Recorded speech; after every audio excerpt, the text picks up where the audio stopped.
Allez, Pierre Bellemare est avec nous, il va nous raconter une belle histoire, 2 fins possibles. Delphine, à vous de jouer, ce sera juste à la fin de l'histoire. Top, Pierre Bellemare, on vous écoute. Être expert psychiatre à la cour, ce n'est pas sorcier. Ça, c'est le titre. En 1995, Duncan Scott, le sénateur américain de l'État du Nouveau-Mexique, se rendit célèbre par une proposition de loi pour le moins farfelue. Excédé par le pouvoir que prenaient les experts psychiatres lors des procès, Duncan Scott demanda en effet que ceux-ci se présentent désormais à la barre déguisés. Il écrivit « Lorsqu'un psychologue ou un psychiatre témoignera lors d'une audience, il devra porter un chapeau de forme conique qui ne devra pas mesurer moins de 60 cm de hauteur.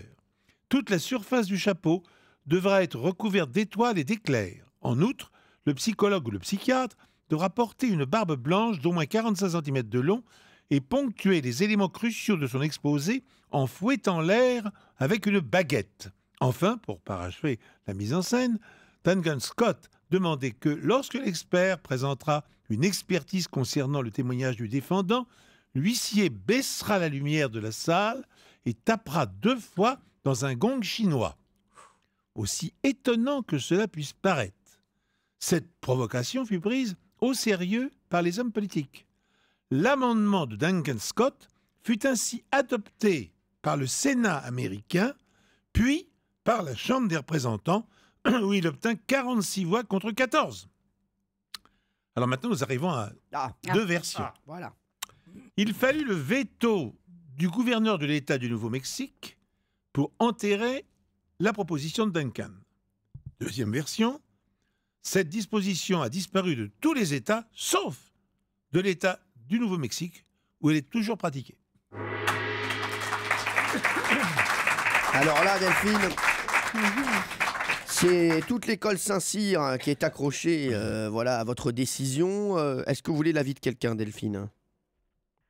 Il n'y a pas un Américain dans l'équipe? Alors, s'il y avait un Américain... Il n'y a que eux qui peuvent se comprendre. Il y a quand même John Peter Foucault. Ouais, c'est vrai qu'il est pas mal, il y a Foucault. Ah oui, Foucault est très bien. Delphine, vous voulez qui? J'aimerais bien savoir ce qu'en pense John Peter, s'il vous plaît. Allez, John Peter. Je pense que la deuxième me paraît la plus crédible, mais bon. Donc uniquement tu crois que c'est encore actuellement au au Nouveau-Mexique, non? Moi, je crois que c'est carrément enterré. Hein. Alors, pensez que Je sais c'est pas, enterré. non. Donc, alors, vous dites quoi, Delphine? Vous suivez Benaïm? Moi, je pense qu'ils l'ont gardé au Nouveau-Mexique, parce que c'est quand même des oufs, hein, ces Américains. D'accord. Pierre Bellemare, alors quelle est la bonne réponse? Ah, Valérie. Ma coquine. Alors, Vous pensez qu'ils ont totalement Enterré. supprimé. Ouais. Hein, voilà, c'est votre opinion. Ouais. Vous avez raison. mais qui a raison?